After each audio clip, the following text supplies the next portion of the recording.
Students, आज examination point of view से 10 marks के क्वेश्चन जो है वो मैं करवाने जा रहा हूँ इस लेक्चर में आपको।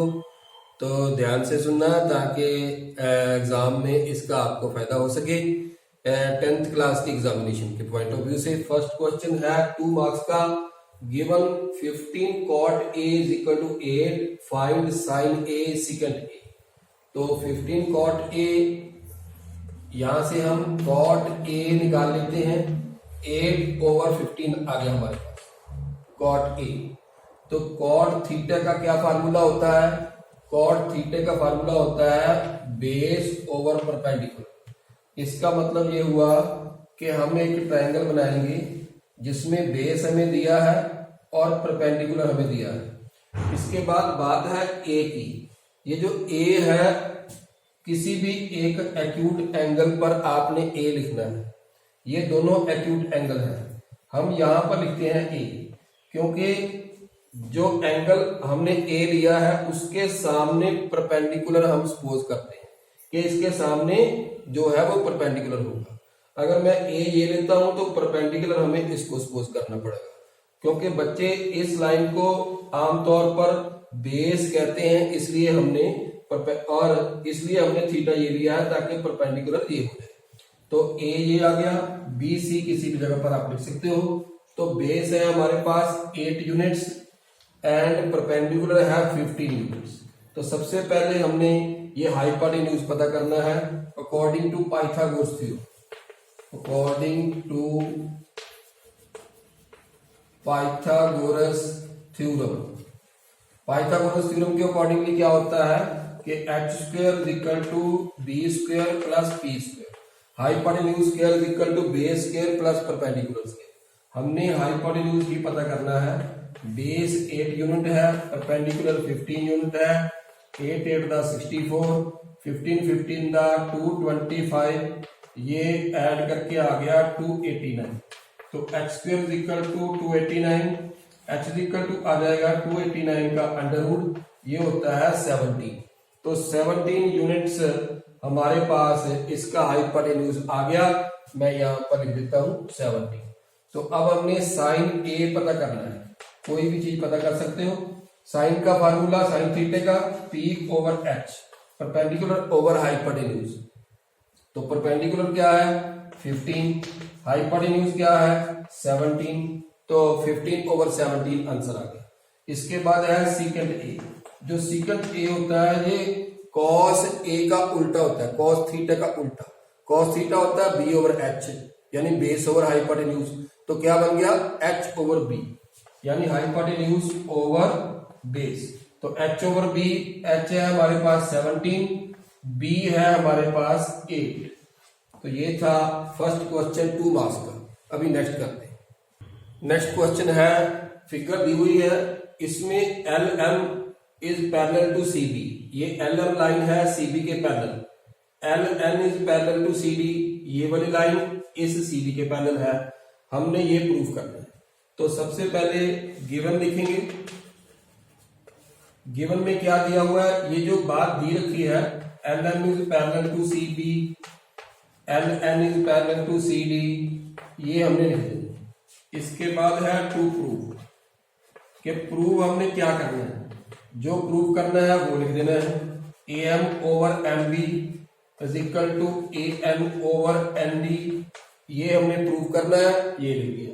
तो इसके बाद हम प्रूफ पे चलते हैं। सॉल्व करने के लिए ऊपर वाले ट्रायंगल में देखते हैं कि इन ट्रायंगल ABC, ऊपर वाले ट्रायंगल में ये जो लाइन है पैरेलल दी हुई है। LM is parallel to CB दी हुई है। इसका मतलब according to basic proportionality theorem, अगर एक लाइन दूसरी के पैरेलल हो तो बाकी दोनों लाइंस इक्वल रेशियो में डिवाइड हो जाती हैं। तो इसका मतलब AM/MB, therefore AM/MB is equal to आ जाएगा AL/LC। AL/LC according to basic proportionality theorem bracket में लिख देते हैं कि इसके अकॉर्डिंगली हमने ये बात कही। तो नीचे वाले ट्रायंगल में चलते हैं। इन ट्रायंगल एडीसी, इसमें भी एल एन पैरेलल है ये सी डी के, L N is parallel to C D. तो इसका मतलब बेसिक प्रोपोर्शनैलिटी थ्योरम के accordingly A N over N D is equal to A L over L C हो जाए। बाकी दोनों साइड्स इक्वल रेशियो में डिवाइड हो जाती है। तो इसका रीजन भी लिख देते हैं, basic proportionality theorem according to. तो दोनों को, इसको मैं नंबर 1 लिख लेता हूं, इसको नंबर 2 लिख लेता हूं।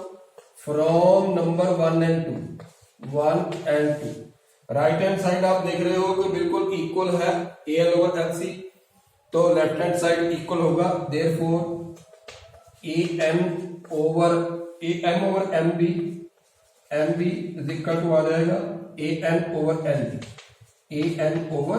N B. यही हमने बात जो है प्रूफ करनी थी, वो प्रूफ हो गई। क्वेश्चन पे चलते हैं। ये 3 मार्क्स का क्वेश्चन आता है पेपर में बड़ी बार। Prove that √3 is an irrational number. तो लेट करके सॉल्व करते हैं कि let √3 is a rational number. इसका उल्टा हमने मान लेना है कि इररेशनल तो हमने प्रूव करना है, रैशनल हमने ये मान लिया। अगर ये रैशनल है तो इसको हम किसी भी फ्रैक्शन के बराबर लिख सकते हैं। मान लीजिए √3 इज इक्वल टू है P ओवर Q। यहाँ पे P एंड Q जो है इंटीजर्स है, कोई भी इंटीजर्स, एंड PQ जो है को प्राइम नंबर है। को प्राइम नंबर का मतलब होता है जो किसी भी कॉमन नंबर पे डिवाइड नहीं होते, या ऐसा कह लीजिए जिनका HCF 1 होता है, जिनका HCF जो है वो 1 होता है, ऐसे होते हैं। तो Q मैं इस तरफ ले जाता हूं, √3Q is equal to P हो गया। ये अंडर खत्म करने के लिए स्क्वायर करेंगे by taking square on both sides, दोनों तरफ स्क्वायर करेंगे तो ऐसे आ जाएगा। अंडर रूट खत्म हो गया, 3Q² is equal to P² आ गया। तो Q² is equal to P² over 3 आ। यहां पे जो P है वो 3 से डिवाइड हो रहा है, तो आंसर इसका P² ओवर 3, P² जो है 3 से डिवाइड हो रहा है, आंसर इसका Q² आ गया। तो इसका मतलब अगर P² डिवाइड हो सकता है तो P भी जरूर हो सकता है। तो इसका मतलब P इज डिविजिबल बाय 3। जो P है ये 3 से डिवाइड हो रहा है। तो अभी हम लेफ्ट मान के चलते हैं कि left P is equal to 3C मान लेते हैं। P को मान लीजिए 3C। यहां पे C कहां से आया? ये C is are constant number, is an integer. C एक अलग इंटीजर है यहां पे। तो ये वाली जो इक्वेशन थी जब स्क्वायर करके आया था, यहां पर मैं P की जगह पे 3C लिखना चाहता हूं। 3 क्यों लिया? क्योंकि क्वेश्चन √3 का था। अगर क्वेश्चन √2 का हो तो 2C लेना है, अगर √5 का हो तो 5C लेना है। तो इसमें मैं पुट कर देता हूं, इसको मैं नंबर 1 लिख देता हूं। From number 1 3Q² is equal to P² की जगह पे 3C², क्योंकि P की जगह पे हमने 3C लेना है। तो 3Q² इज इक्वल टू आ गया 9C²। तो C² किसके बराबर आ जाएगा? 3Q² ओवर 9, 3 का Q² ओवर 3। यहां पे Q² जो है वो 3 से डिवाइड हो रहा है, आंसर C² आ रहा है। अगर Q² हो सकता है डिवाइड तो Q भी हो सकता है डिवाइड। तो इसका मतलब Q इज डिविजिबल बाय 3। तो P भी 3 से डिवाइड हो रहा है, Q भी 3 से डिवाइड हो रहा है, दोनों एक कॉमन नंबर से डिवाइड हो रहे हैं। हमने पहले कहा था कि ये को प्राइम नंबर है, कॉमन नंबर से डिवाइड नहीं हो सकते। तो इसका मतलब हुआ आवर सपोजिशन इज रॉन्ग। जो हमने सपोज किया था कि ये एक रैशनल नंबर है लेट करके, वो गलत निकला बात। ये रैशनल नहीं है, इररेशनल है। Therefore √3 is irrational number, is an irrational number। ये रैशनल नहीं है, irrational नंबर है। नेक्स्ट क्वेश्चन पे चलते हैं।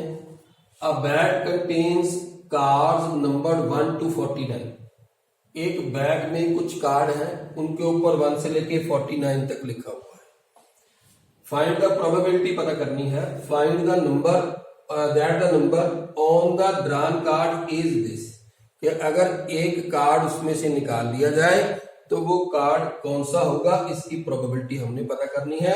ऑप्शंस हमारे पास ये 3 है। इसकी प्रोबेबिलिटी पता करो, इसकी प्रोबेबिलिटी पता करो, इसकी भी प्रोबेबिलिटी पता करो। 3 मार्क्स का क्वेश्चन ये है।